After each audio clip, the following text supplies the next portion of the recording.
Good morning.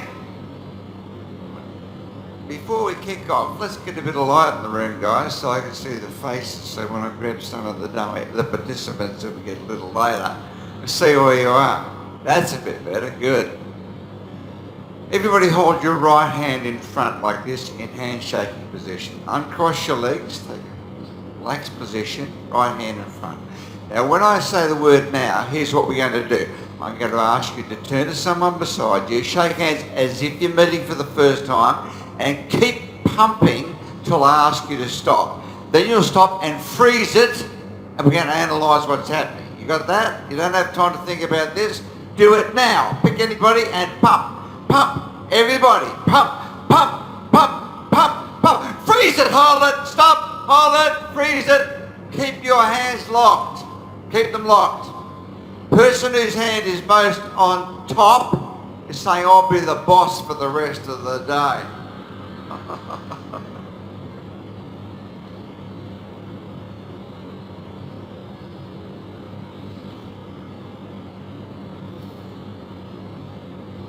Now when you meet people for the very first time, the first 4 minutes of meeting a new person, you decide pretty much 80% of your attitude about it, don't you? In fact, it's over 80%. You decide in the first 4 minutes of meeting somebody whether you're going to give them a fair go, a fair hearing, or whether you're going to reject them. And the first thing that's likely to happen is this thing called a handshake. And I'm going to try a couple of the front row here. You get 1 to 3 feelings when you lock hands with people. The first feeling is, it feels pretty good. Actually, I think you and I will get on pretty well. I think we could do business together. I think we're going to get on well. That was a good one. Let's try the second one.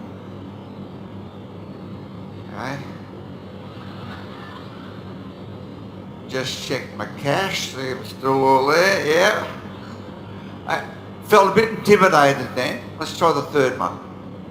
Yes, you'll do anything I want, won't you? Now, actually, you all had roughly the same handshake, but you do get 1 to 3 gut feelings. It has to do with 2 things. One is the angle of the hand, and the second is the power of the hand. Now, I'll demonstrate. Let's get this gentleman in the front row. Can you come and join me up here, please? Yes. Fellow looking concerned. Come up here. Here is your modern Western handshake. Here's how it looks. It's been in this position for about 2,000 years. Now, if you go back 4,000 years to the Roman era, on vases, you would have seen it looking like this. That's its original position. It has several significances. So what would happen is that the troop leaders would meet after battle or training, and they're always men, so this has remained a male activity until recent times. When they would meet, they would do this. If his arm was stronger, it would go something like this, and you'd all say, he's got the upper hand. Upper hand is an ancient Roman expression. Now, if he's got the upper hand, it means his guys get the first crack at the whining, the dining, and the dancing. My guys have to wait. If it goes the other way, my guys get first crack. If it's in the middle, it's 50-50. This was originally done squatting. Now we do it standing, so the fingers are below the wrist instead of above, but essentially we have the same position. So that's why when the hands lock, if his hand is slightly on top, it doesn't have to be right on top, just a little bit. I'll get a feeling at the gut level. Now we think this is hardwired because you've never been trained to decode this. I get a feeling he's coming on a bit heavy.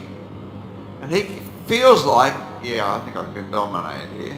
If it goes the other way, I feel like, yeah, I got this sucker all lined up, haven't I, huh? So how do you create rapport with the handshake? Here are the 2 rules. First, keep your hand absolutely straight. Second, this takes a bit of practice, particularly if you're a female, give the same pressure you receive. So on a scale of 1 to 10, let's say that a 10 is a really strong one, and a 1's 4 breakfast sausages, okay? Now let's try it again. Okay, on a scale of 1 to 10, yours is about a 7, mine's about a 7 too, so therefore it felt pretty good. neither got the upper hand, the dominant hand. And that's why at a gut level, we both felt pretty good from him, man. You know, I could see the look on your face, you felt okay. Yeah, that felt good. Yeah, that's very good. Now, what happens if you meet someone who's got, let's say this time you're going to give me a 9. No, I've only got a 7, so give me a 9 in intensity. Whoa, now the hand will go straight on top. I've got to respond with an extra 20% just to level it up. Because if I don't, he's going to have one up on me before we start. He'll know it and I'll know it, but not a word's been said. Make sense? Give him a round of applause. Thank you.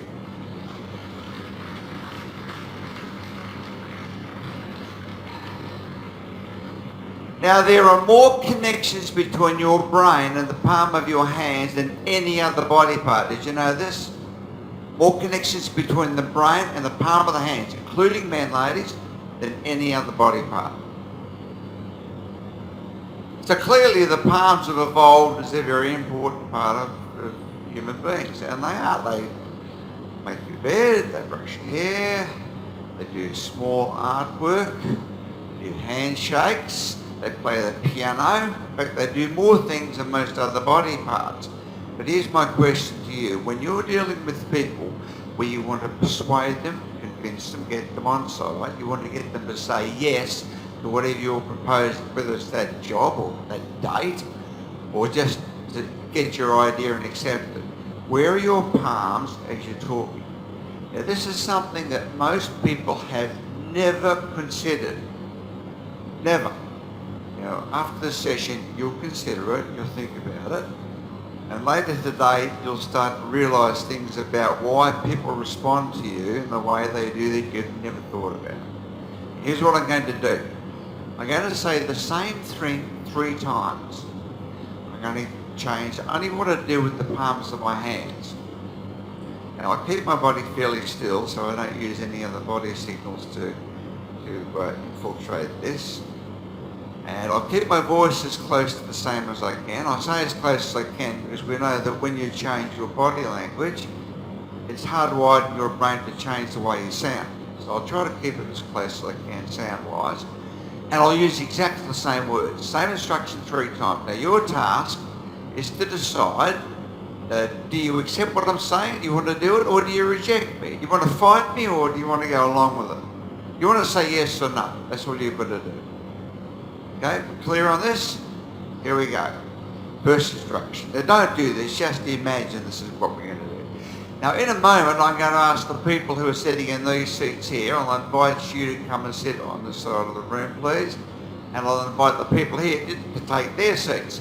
Now those in the back of the room can come forward to the front, and those of you in the front can sit anywhere you choose. Now raise your hand if you feel okay about what I'm asking. Who feels okay? Raise your hand. Okay, so just about all of you are prepared to do what I want. You don't even know what it is, but you're prepared to get up and do what I want because you feel like I won't threaten you, I won't intimidate you, Allan won't make me look silly. This could be a bit of fun. That's what your mind's thinking because I use a signal that appealed to your ancient brain. Let's try the second instruction. Same words, same voice, changing only the palm. Here we go. Now I'm going to ask the people sitting on this side of the room here, I'll invite you to come and take these seats. And the people there, if you can sit over here please. Those at the back, come forward please, sit here. And those in the front can sit anywhere they like. Give me a word that goes with this. What are you feeling? A word. Okay, who feels like you're getting an order? Raise your hand if you got an order. Okay, think about this. So are you telling me that all I have to do is change my palms from upward position where you wanted to do anything I wanted without question? Now I've turned it over. Now you're saying to yourself, hang on a minute, this guy's giving me an order. Well, maybe I don't want to do that. I'm an independent. I'll just check it all out. Make me laugh, funny guy. So now many of you are resisting. Let's try the third approach. Now I'm going to ask the people sitting in these seats here, if you can come and sit over this side of the room please, and those in those seats, I can sit here at the back of the room. If you can come forward, please. Sit here. And those at the front can go anywhere you like. Now give me a word that goes with this, a word. And not a gesture, a word. I guess that was the word. What are you feeling with this? Well, this is more than an order. This is a directive. You have no choice, and you're an idiot. So we tested this in a very simple way. We've got an audience to sit in a room like this. We've got a speaker to present a proposal. It took around 20 minutes. They had to convince the audience to go along with the proposal. The speaker was instructed to do the same thing 3 times with 3 audiences, same demographic. We just changed the audiences. Now the first time the speaker spoke, primarily using palm up position, like this. So that was the way the proposal worked. And here's the bottom line. It would work for you, sir. It would work for you, ma'am. It would work in Australia, it would work in America. It would work, and that's the way they did it for the first proposal. We moved that audience out, put in a second audience now. Same presentations given to the same demographic audience now, but a different audience using palm down. Here's the way the deal works. There's the bottom line. It would work for you. It would work for you. It would work in America. It would work in the United States and in Iceland. Move that audience out, put in a third one. Now give the same presentation using finger pointing. Here's the way it works. The bottom line is there and there. It'll work for you, and America, Australia, and Africa. Now we survey all 3 audiences looking for 2 things. First, with a simple test, how much could they recall of what the deal was about? In other words, we're looking for how much were they listening to the deal as opposed to judging the speaker. Secondly, from a list of adjectives, we asked them to pick the adjectives that best describe how you felt about the speaker. Do you reckon there was any difference? You already know the answer, don't you? You know the answer already without even seeing the results. That the palm up speaker had up to 40% more retention of the deal than the palm down speaker. The palm up speaker had the best adjective: laid back, friendly, humorous, engaging. As soon as the palms turned over, authority, management, telling me what to do, pushing. When the finger came out, nobody could remember much, and they got the worst adjectives about that person. Now here's my question for you. What's your prominent position? You have a dominant position of one of these, and which is yours. Most people have never considered, but you've got one that you are using primarily when you're dealing with others. Now, is it up? Is it over? It's the finger. Now we know the palm down, historically, is a power signal. There's more power, in fact, 4 times more power in your hands facing down than up. Think of famous examples like Adolf Hitler, the Nazi salute Hail Hitler, and it frightened everybody. How would he have gone if he had gone Hail Hitler?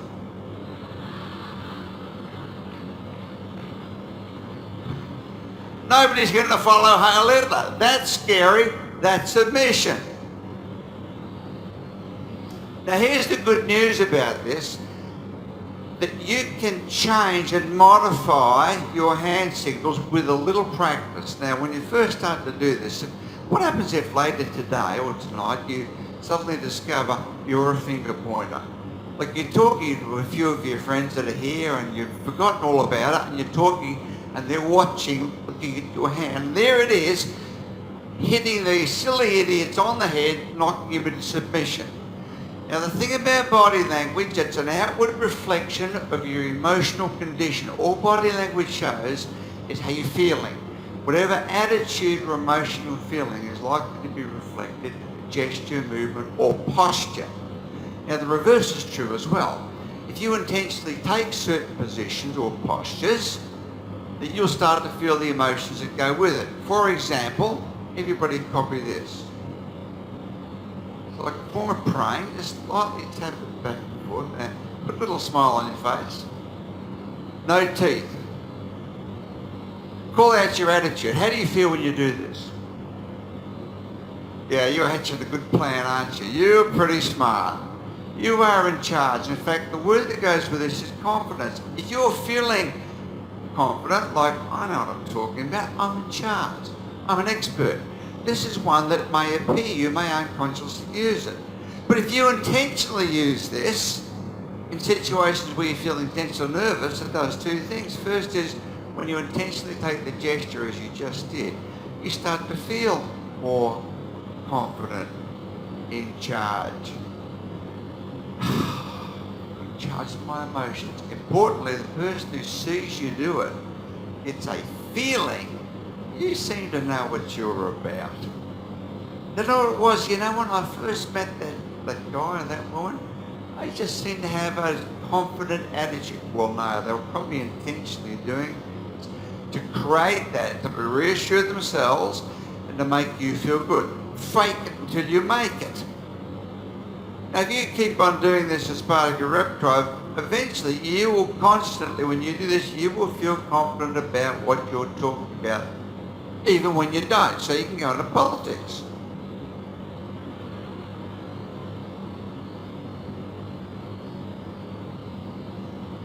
So here's my question for you. What is your dominant position? Palm up, palm over, finger. Think about life today, business and personal relationships. It's all first about people. Does somebody buy you? Now, if somebody buys you, particularly the first 4 minutes, they're forming up to 90% of their opinion about you. If they buy you, there's a good chance they'll buy whatever goes with you. What goes with you is what you want them to do. The other thing is also true. If they don't buy you, they're not going to buy whatever goes with you. Even if it's a good idea. They don't get that connection. They feel that you don't like them, or you're threatening or intimidating.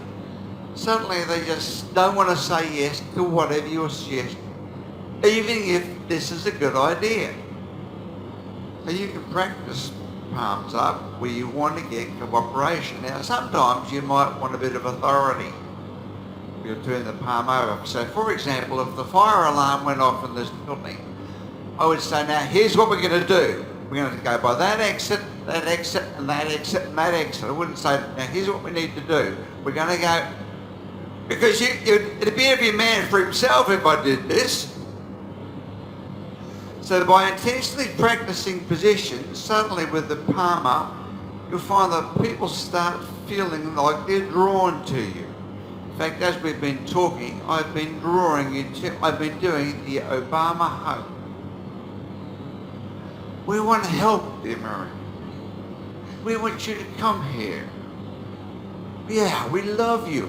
Like your mum and dad cuddling you. Like I think of his predecessor said, we want to help everybody. We want to help you, and you.